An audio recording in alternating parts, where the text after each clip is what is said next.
Good afternoon and welcome to another edition of Juvenile Dreams, a production of Rebuilding Drug-Free Foundations. My name is Gbenga Adekeye and you're listening to Royal FM 95.1.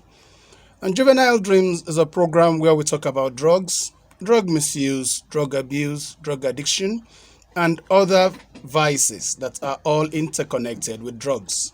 This program comes up every Saturday by 1:30 p.m. on Royal FM 95.1. So, you can set your schedule to tune in every Saturday by this time to listen. Now, if you have any questions or you need counseling or you need help dealing with a drug situation, either for yourself, a family member, or a friend, you can always call or send a WhatsApp message to 0816 598 8565. I take the number again, a call or a WhatsApp message to 0816 598 8565. I want to ask that when you get in touch, please be patient because we need to attend to so many people. So don't be offended if you don't get an immediate or prompt response. At times, we have to respond to some critical cases that might pause responding to you. So please be patient and just know that you will be attended to. So, if you need counseling or you want to talk to someone on any issue that is related to drug misuse, abuse, or even addiction, please feel free to call or send a WhatsApp message to 0816 598 8565. I take the number again, 0816 598 8565. Thank you. Now, last week I spoke about a Nigerian-born student identified as Damilola Grace Olakami, who died after she was said to have consumed cannabis sweets in the United Kingdom. Damilola, who is said to be just 23 years old, is a University of Hertfordshire Business Law undergraduate, and she was said to have bought the gummies via a messaging app on her phone, and they were delivered to her at home. Now, Damilola and a 21-year-old friend immediately fell ill at their home after taking the gummies and were immediately rushed to the hospital at about 11:30 p.m. on March 29 this year. Now, Damilola's mother spent the whole night by her daughter's side in the hospital, but still, she lost the fight to save her life. Now, Damilola is the only daughter of the family. So, it's a real tragic loss. Now, it's a warning to all our young people, how you live your lives. You should resist drugs. Damilola was a promising young woman, and we should be looking forward to her giving us a bright future, having a bright future and having children of our own because she was studying law. But unfortunately, her life was cut short because of drugs. Now, when we take drugs as young people, when you take drugs, the effect is a ripple effect. It's not just you that it affects.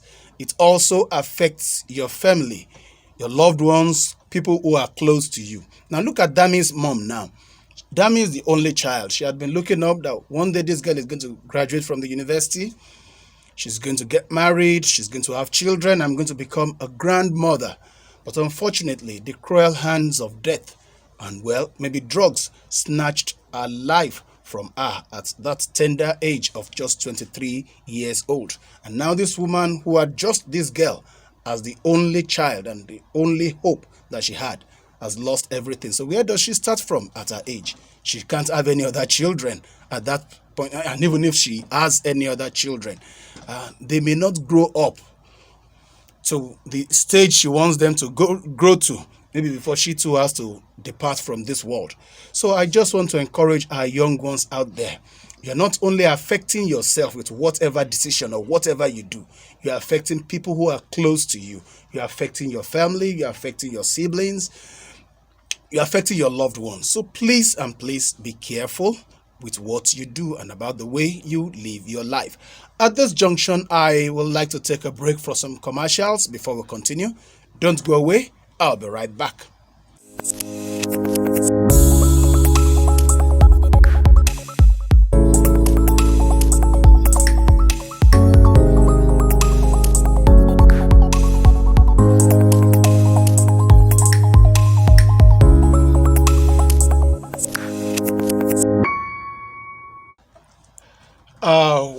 Welcome back.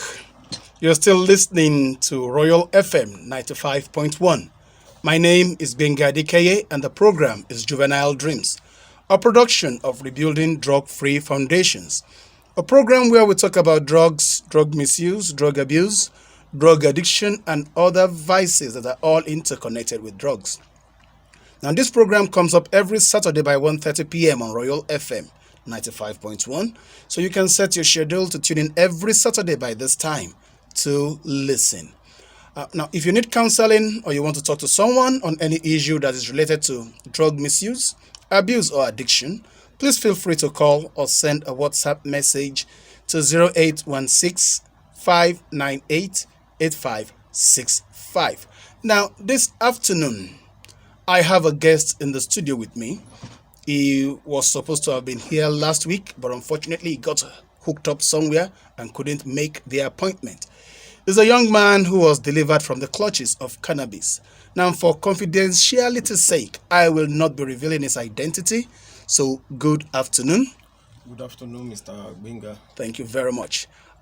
Without wasting too much time, I just want you to start your story from the very beginning, how you got introduced to cannabis precisely. Thank you for having me. Good afternoon, everyone. So, it is a privilege to be here this afternoon to share my experience on my experience of cannabis and how God delivered me.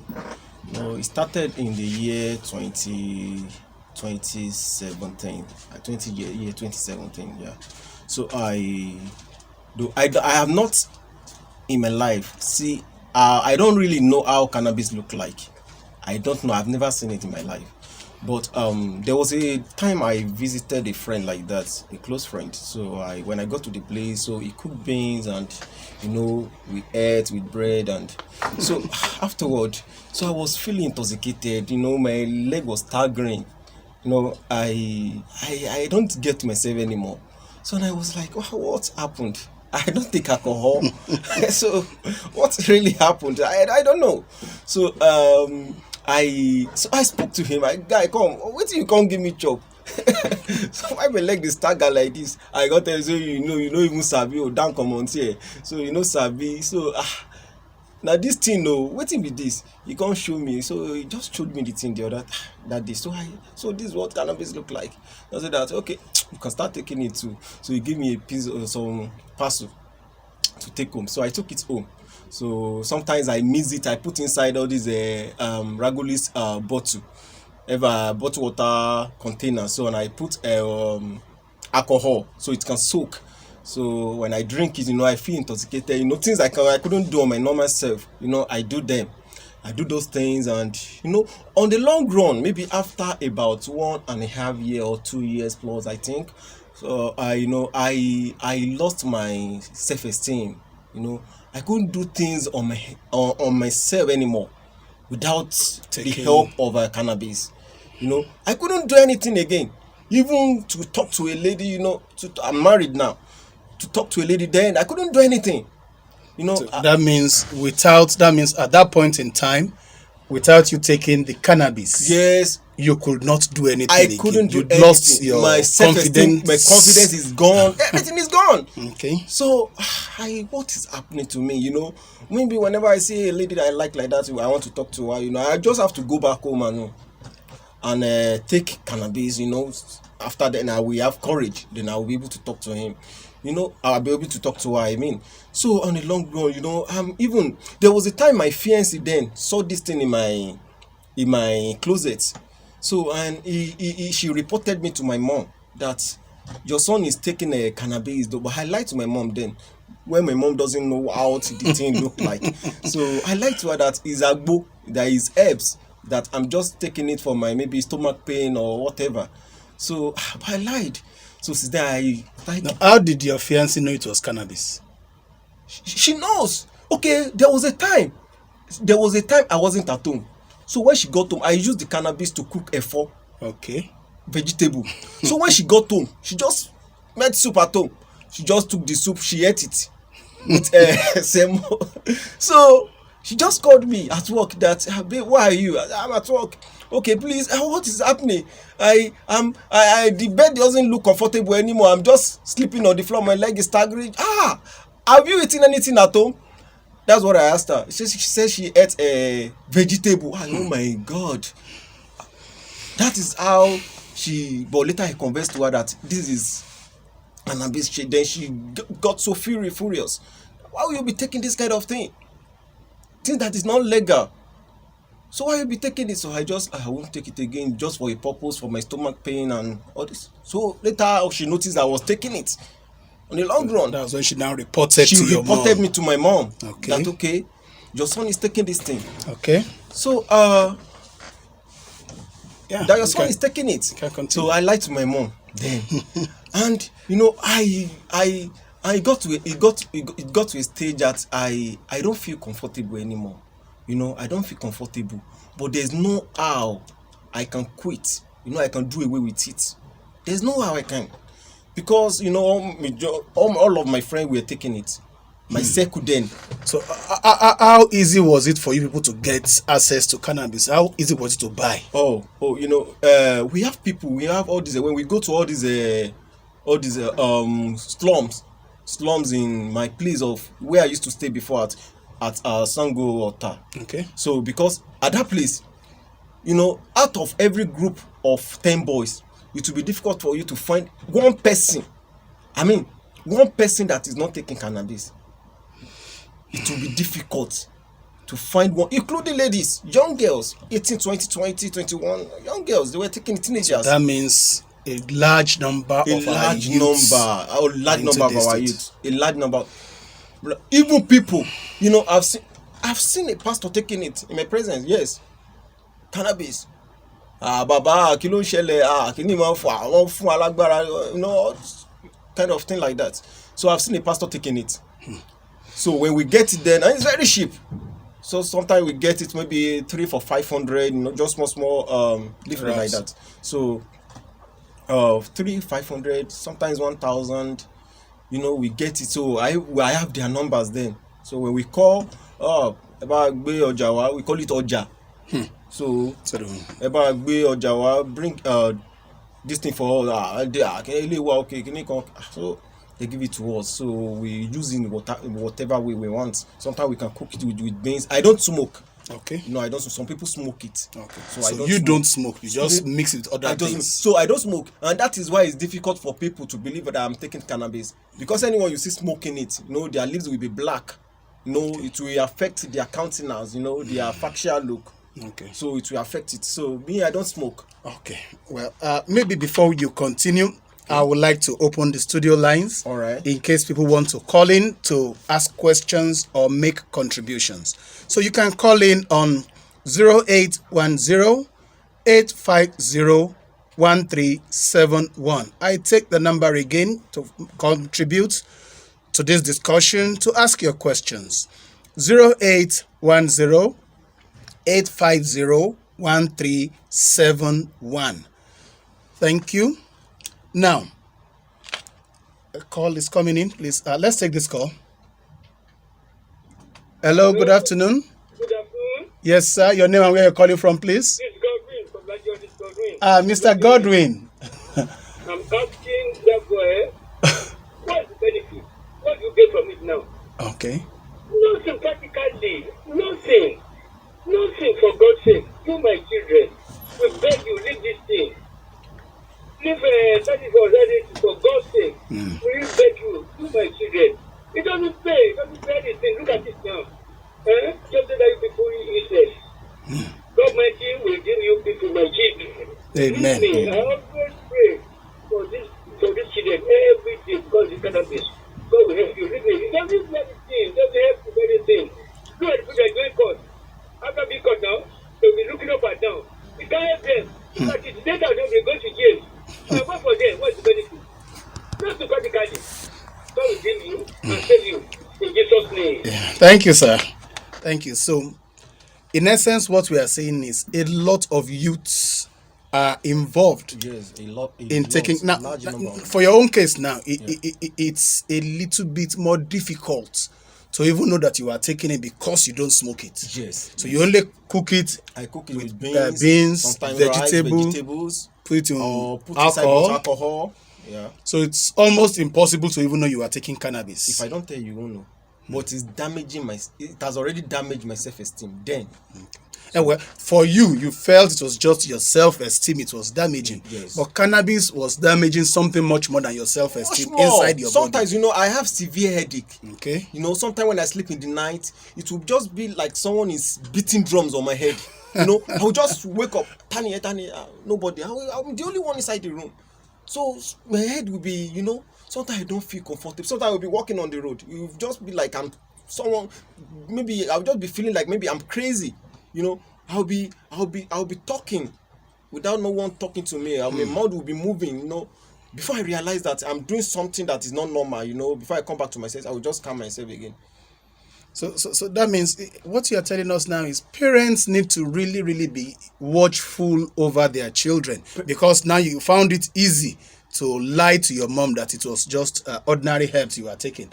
I think a call is coming in. Okay. So you found it easy to lie to your mom that you are just taking herbs, whereas you are actually taking cannabis. Exactly. Now, because she didn't know what it was, yeah, exactly. And then because you don't smoke it, yes. So you are eating it, so she didn't see you smoking, so she believed you are a good boy. Yeah, exactly. So that means our parents need to really, really be watchful of their children. Parents has a lot to do. They have a lot to do. We have a lot of parents that don't take their responsibility so serious. They don't take their responsibility so serious. We have a large number of youths, teenagers, girls, boys.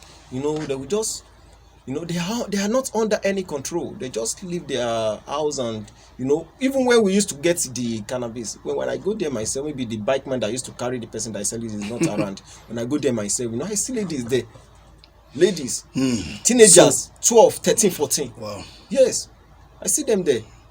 So, well, how did you get out of the use of cannabis? Okay, so on that day, that very night, I was so crazy because I am not my normal self. So the first thing I did is that Okay, I think a call is coming in. Let's take this call, please. Hello, good afternoon. Hello, good afternoon. Oh, we lost that call. So, yeah. I'm listening to you. So the first thing I did is that I shared my experience with my pastor then. So I confessed to my pastor that this is what I'm going through and this thing is killing me. So that I need deliverance. So the man said that this is not a spiritual matter. So if I want to be delivered, that I have a lot to do by myself. Okay. He first asked me the question that who actually introduced me into this thing. So that was the first question. So I told him, okay, my friend. So the first thing he said, okay, you have to do away with that. Those friends.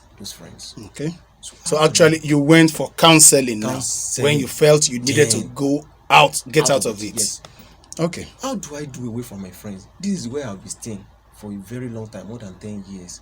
How do I do away from them? Where will I start from? Leaving my childhood friend we used to roll together, have fun together. How will I do away from them just because of ordinary? I see tattoo ordinary there, just because of ordinary cannabis. So, and for God so good, I pray to God. God, I want to be delivered from this thing. Help me, God. I'm ready to help myself. God cannot help you if you are not willing to help yourself. You have your own part to play, and God has his own part to play as well. Okay. So the first thing I did is that that is when I got a job in Ilorin here. So I moved out from Sango. From Sango. Okay. So you left Sango and came down to Ilorin. Yes, to Ilorin. So and when I got to Ilorin, sometimes I would just feel like taking this thing, but I don't really know where to get it. Okay. And it is not what you can just ask anybody anyhow. Please, where are they selling cannabis? So I don't know where to get it. I don't know. I don't even know what to. But I try to search. This thing, just like someone that has been addicted. Yeah, you are already addicted to it, so you want to search for it. So it is not easy for me to free myself like that. So I try to search for a joint maybe where they're selling it, and I couldn't find. I try. I even try to mix myself with all these Agbero guys. Maybe they can have access but as time goes on, you know, I just Began to lose began interest. to lose interest, exactly. To Okay. lose interest, little, and thank God for about 2 years now. You know, I've not taken it, and I can do things on myself now. So My at courage least is back. you've My self-esteem is yeah. back. Everything is back. So in essence, you are saying when you leave this thing, when you're able to deliver yourself, when you're able to get free from the use of drugs, those things you are not able to do before, you now begin to do them. Areas where you had issues before, you begin to overcome them. So for you to leave drug addiction, our listeners out there, for anyone who is addicted, for you to get off it, you need to talk to someone. And then you as well must also be prepared to take a step. You must make up your mind that you want to stop this thing. Because actually, what you are doing, what you are taking is gradually destroying you. Alcohol, cannabis, everything destroys something inside of you. It destroys your internal organs, your kidneys, and your lungs, things like that. So you don't know. But by the time you discover you are losing weight, before you know it, within a short while, things begin to take a turn for the worst. So I want to encourage our young ones out there, please. Now, from the testimony we had today, from the young man who spoke to us about his own life, he was introduced into the consumption of cannabis by a friend who cooked it with beans, and he never knew. And that was how he got into taking cannabis. So I keep telling our young ones, please be careful. Don't just take anything from anyone. Don't take anything from anyone. Be careful what you take from your friends. You never can tell. Some cook this thing in Indomie. Some cook it in beans. Some use it to make vegetable, egusi and things like that. So please be careful. Don't allow anyone to mislead you. Yes. To round off. Okay, so I just want to advise our young girls. You know, there's this thing we used to do then when we have interest in a lady. You know, we want to have fun with her, but she's not giving us attention. So we just invite her to our house, and we mix the cannabis with spaghetti. We cook it with spaghetti. So after the lady consume it, you know, she will lose her self control. You know, we do. So you take advantage of her then, because she has lost her self control. So we do whatever we want to do with them. So I just want to advise our young lady out there, you know, to be conscious and to be careful the kind of people they move out with. You know, the kind of friends they keep at their circle. You know, they should be very, very extremely careful. That's an advice for our young ones. You need to be very, very careful. He said it. They mix cannabis with whatever they cook and give to you to entertain you when you come to their home, and then you lose control of yourself, and then they take advantage of you. So, as we begin to wrap up the program, if you have any questions, or you need counseling, or you need help dealing with a drug situation, either for you, a family member, or a friend, you can always call or send a WhatsApp message to 0816-598-8565. I take the number again, 0816-598-8565. We are always available to talk to you and to help you out. You can also check our website to get more information. You can just log on to www.rebuildingdrugfreefoundations.org. And we are working hard to make sure we also put in content and information that can help you on the website. Now, if you want to support what we do in Rebuilding Drug-Free Foundations, please feel free to call or send a WhatsApp message to 0816-598-8565. We want to encourage our government, organizations, individuals to support what we do in this in this foundation, as we are trying to change the destinies of our youths, not allowing them to be drawn away, to be destroyed by the use of drugs. So if you want to be of assistance, if you want to help us, if you want to support us, either you call or send a WhatsApp message to 0816-598-8565. At this junction, I have to wrap up the program Juvenile Dreams, a production of Rebuilding Drug-Free Foundations, a program where we talk about drugs, drug misuse, drug abuse, drug addiction, and other vices that are all interconnected with drugs. I also want to thank my guest in the studio. Thank you for coming. Thanks for having me, sir. Yeah, and I also appreciate everyone on duty in the studio with me right now. Thank you all for making things work. Until next week, do have a wonderful weekend. Goodbye and God bless.